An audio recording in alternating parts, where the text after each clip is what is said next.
Hi, my name is George Dagnino. I'm the editor of the Peter Dac Portfolio. There's been all sorts of things happening in the last couple of months: trade wars, volatility spiking, spreads going through the roof, investors afraid of a market collapse. You look at all the TV podcasts that the main title is stocks down 40, 50%, the world is ending. So, it's easy to panic and express opinions. My discipline, what I always did in my life is look at the data, look at the charts, and see what they're saying and act accordingly. So, what I'd like to do with this presentation is to show my most reliable market data and then show you what the most reasonable strategy seems to be using this information. Okay, let's start with the big picture. And the big picture is I rely on my business cycle indicators. This is a business cycle indicator. The economy slows down, strengthens, slow down, strengthens, slows down, strengthen, and so on. Right now has been strengthening after the end of 2022 and now has been slowing down since mid 24. Now, this is data that not economic data, I just computed from market data. Let's see how it relates to changes in stock prices. As you can see, the change in stock prices follow pretty closely the changes in the business cycle indicator. So right now, the S&P 500 is slowing down, and the trend here of the business cycle indicator is still heading down. So we are in an environment that stocks are more likely to keep on slowing down than strengthening. Stocks strengthen like here, like in this phase, when the business cycle indicators start rising, which is definitely not the case. Now, why are stock prices slowing down? Well, these are the changes in earnings. And as you can see, they follow really closely the pattern of the growth in stock prices and in my business cycle indicator. Right now, earnings are up roughly 10%, which is which is okay. It's nothing to panic about. It's pretty solid growth. So, but what the business cycle indicator is saying, they're more likely to slow down than accelerate it. So there is a cap over the market. So the previous chart says, look, the fundamental are that the market is going to grow with earnings around 10%, but is more likely to keep on slowing down than not.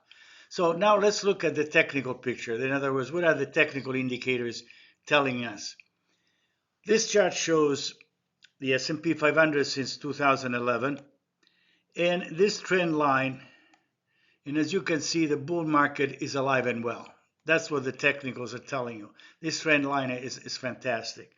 Now, the 200-day moving average, the red line, is a model that we have developed, is outperforming, no, sorry, yeah, is outperforming the market since 2000 by a wide margin with half the drawdowns and volatility if you sell or buy at the end of the month, whether the S&P 500 is above or below the 200-day moving average. In March, the market at the end of the day, at the end of the month, the market average went below the 200-day moving average, therefore giving a sell signal. So the 200-day moving average has a sell signal, and on page 3 of our service, you will see the long-term performance of this indicators, which is quite great. So what is this chart saying?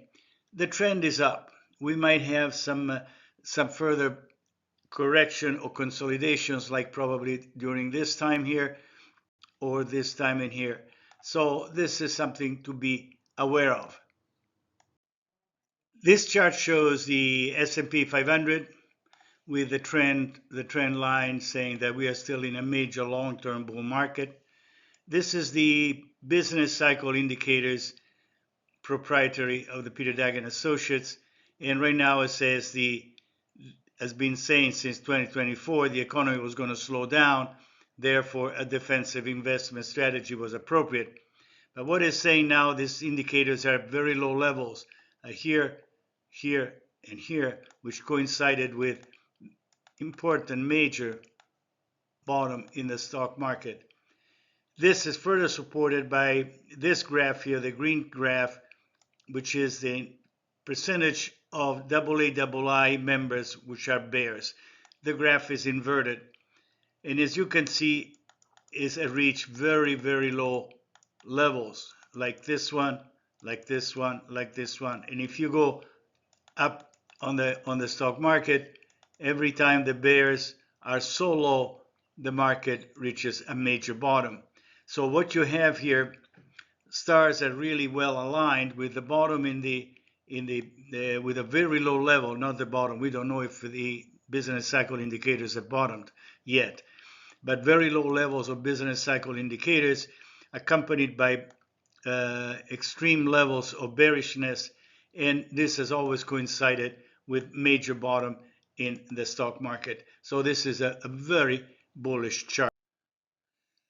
Another bullish pattern is the pattern of volatility. When volatility reaches high level, the odds are that we have reached an important bottom. And this is what is happening now. Now volatility now is declining, and there is a low level, a bottom in the stock market. Now you cannot expect to go up right away, straight up. But what it's saying is that now the stock market is going to consolidate around current levels, and then will start moving higher. So this pattern of volatility is also very bullish, together with the business cycle indicators and the number of bears. This chart shows again the stock market. These are the spreads, this chart in the middle, the spreads of low grade bonds against treasuries. When the spreads rise so rapidly, there is a top in the market. They started rising, a top in the market. Here they started rising, and there is a top in the market. Here they started rising here, and there is a top in the market. However, when they start declining, when they peak and decline, you always see the bottom in the stock market, like in here, for instance. There is a bottom. Now, why do we think that spreads most likely have peaked? Because they peak when the business cycle indicators have reached low levels, as it is now. As you can see, the business cycle indicators were low, and risk and spreads peaked. They were low and spreads peaked. Here was low, the business cycle indicators, and the spreads peaked. So we think that with the low level of business cycle indicators here, spreads most likely have peaked. And if they have peaked, this is bullish for the market. This is a very important chart because we have been telling our subscribers to look for lower inflation. And I think inflation is going to keep heading lower.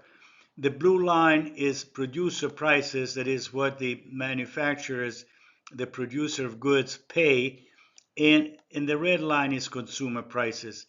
And we've shown several times the growth of the money supply M2 and how such low growth in the money supply was likely to force inflation to slow down and decline. And in fact, this is what is happening. Now, this is a very important chart because it gives you the fundamental also background against the, why the stock market is more likely to rise from the current levels than decline.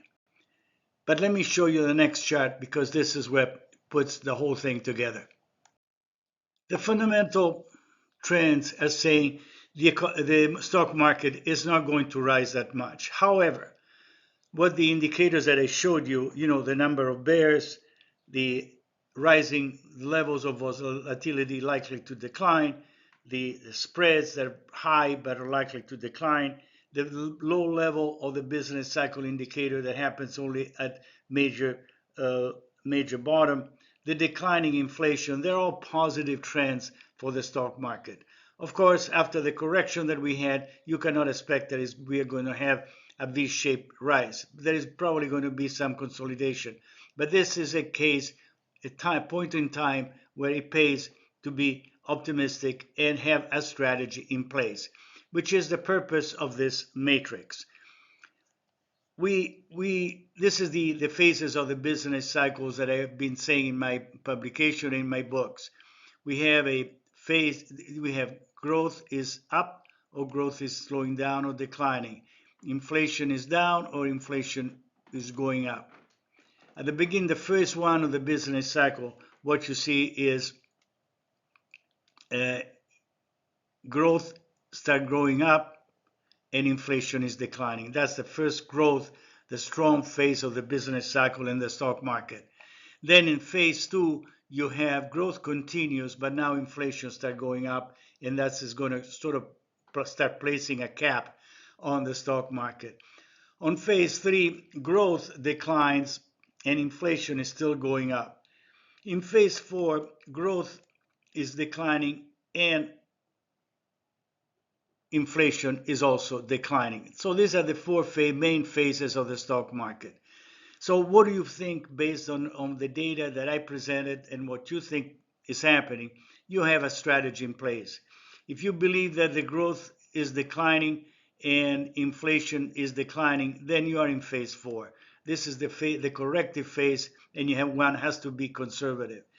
If, on the other hand, you feel that growth is going up with inflation declining, then you have to be an aggressive in cyclicals. So this is, I think, is the big choice because inflation is coming down. So do you think that growth is going to stay around 3% or possibly get strengthening, or is going to declining? So these are the two choices that people have. So from my personal viewpoint, from what I write in my service, I say, look, there is an opportunity, a trading opportunity, technical trading opportunity in the next several weeks. However, in the near term, in the longer term, growth is not going to do much, so you have to be conservative and you have to be more in phase four. So in near term, let's say we are in phase one, but in a longer term, we are in phase four and be more conservative. So the level of cash should be well above average. At the Peter Dax Business Cycle Academy, we have three levels of membership. Membership number one, we have videos like this one. Membership number two, we have videos and economic and financial updates. And membership number three, we have the Peter Dax Portfolio, which is a research report, roughly 2 pages, looking at the domestic markets, economy, and international markets, plus videos, model portfolios, and of course, market updates. I want to thank you very much for following these videos, and I hope you decide to become a member of our Peter Dax Business Cycle Academy. When you become a member, you will see all the videos that we have done, our recommendations, and our track record. Thank you again, and I hope to see you really, really soon. So long, and have a wonderful day.